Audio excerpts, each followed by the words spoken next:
Step 1. Drain the fresh water tank.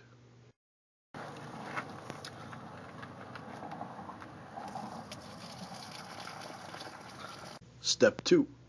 Drain the gray and black water tanks. Be sure to use a sewer hose when draining your tanks.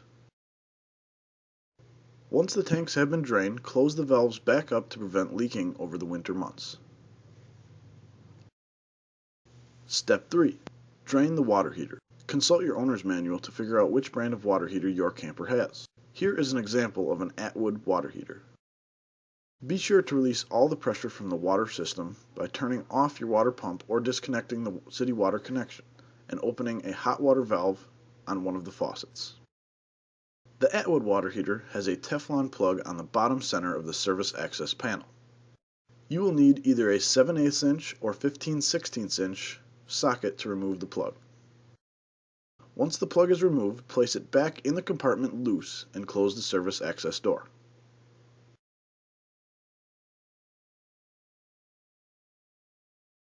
Here is an example of a Suburban water heater. The Suburban water heater also has a drain plug in the bottom center of the service access panel. You will need an 1/8" socket to remove this plug. Attached to the plug is a long anode rod that is used to prevent corrosion inside the steel inner tank of the Suburban water heater. This rod is an expendable item that will need to be replaced over time. Here is an example of an anode rod that is ready to be replaced. Here at D&L we keep a constant supply of these in stock. Once the plug has been removed, place it loose in the compartment and close the service access door. Step 4. Bypass the water heater. The reason we bypass the water heater is to avoid filling the tank with antifreeze and wasting money because the tank has already been drained from the outside and will not freeze over the winter months. Here is an example of a 3-valve system. In normal operation, the water travels to the water heater on the bottom inlet side of the water heater. The water then fills up in the tank and goes back out the outlet side of the water heater. To bypass this system, we shut off the inlet side of the water heater. Then we open up the valve on the bypass line to allow water to flow up to the hot water line that leaves the water heater. The last step is to shut off the valve between the water heater outlet and bypass line.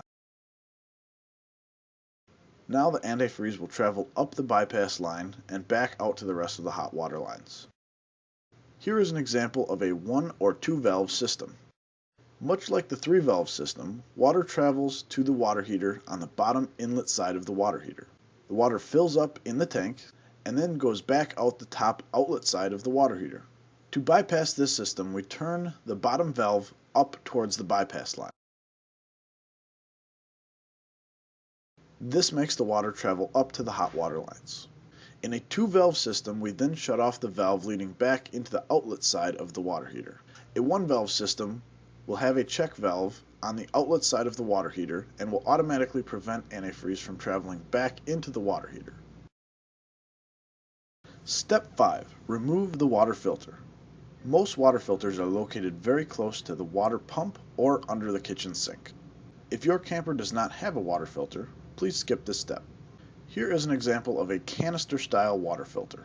Remove the canister from the water system by unscrewing it. There will most likely be water in the canister, so be ready with some towels to clean up the water that spills onto the ground. Remove the filter and place the canister back on the water system.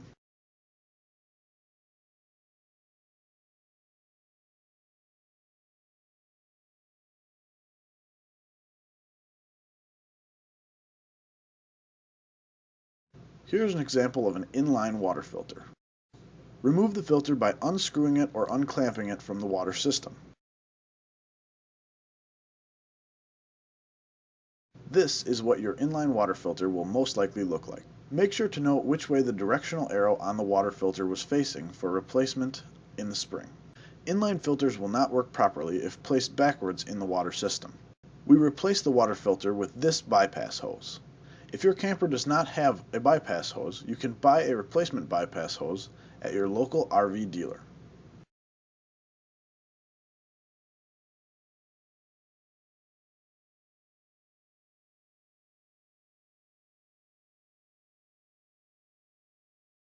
Step 6. Locate the water pump.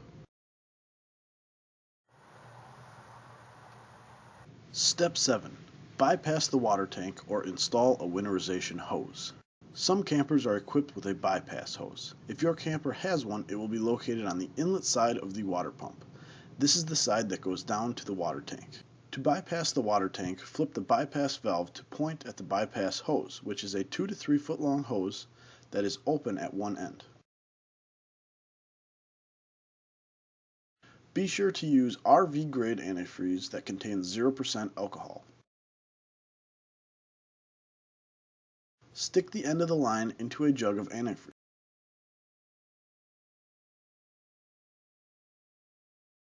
If your camper is not equipped with a bypass hose, you can buy a hose that screws or clips onto the inlet side of your water pump. Attach this hose to the inlet side of the water pump and stick the other end into a jug of antifreeze.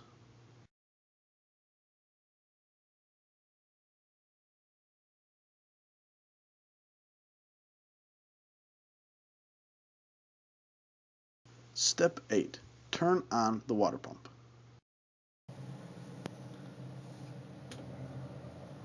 Step 9. Run antifreeze through all of the unit's lines. Kitchen sink, hot and cold lines.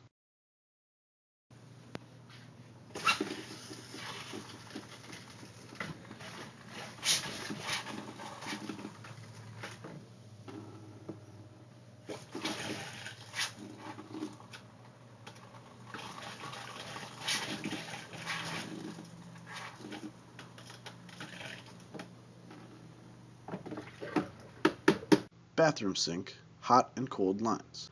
Be sure to keep an eye on your antifreeze jug. If it gets low, replace it with a new jug of antifreeze.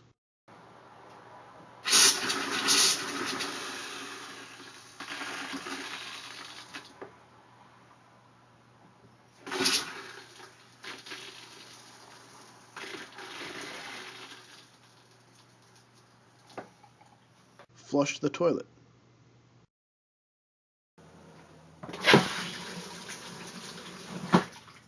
Shower, hot and cold lines. Be sure to divert the water up through the shower head.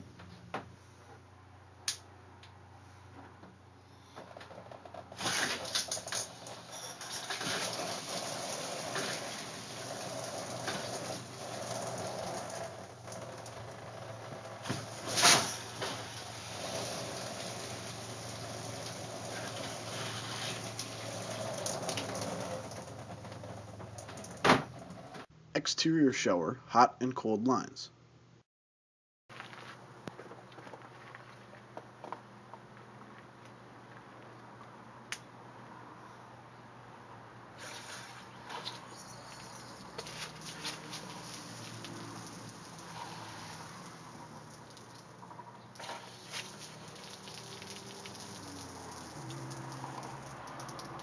Washer dryer prep.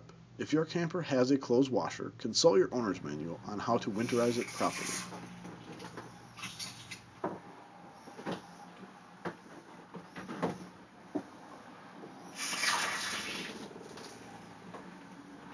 Step 10.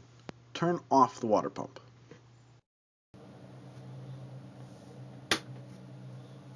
Step 11. Reattach inlet side of water pump or switch bypass hose back to normal operation mode. For help, refer back to Step 7 and reverse the process. We do this right away to avoid any confusion in the spring of next year. Step 12.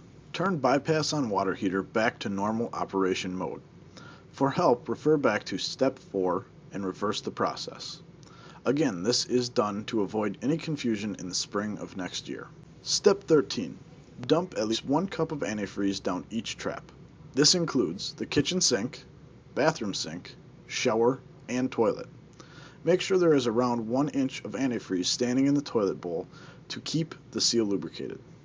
Step 14. Clean up any excess antifreeze. Any antifreeze that is left in the sink or shower basins will create a sticky mess if not cleaned up right away.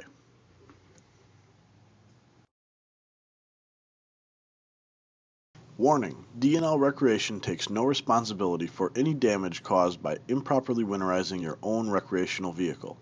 It is always a good idea to have your unit winterized by a professional RV technician, as they have been through extensive training on how to properly winterize your unit. Please make sure you are 100% comfortable with the entire process before attempting to winterize your own unit. Thank you for watching.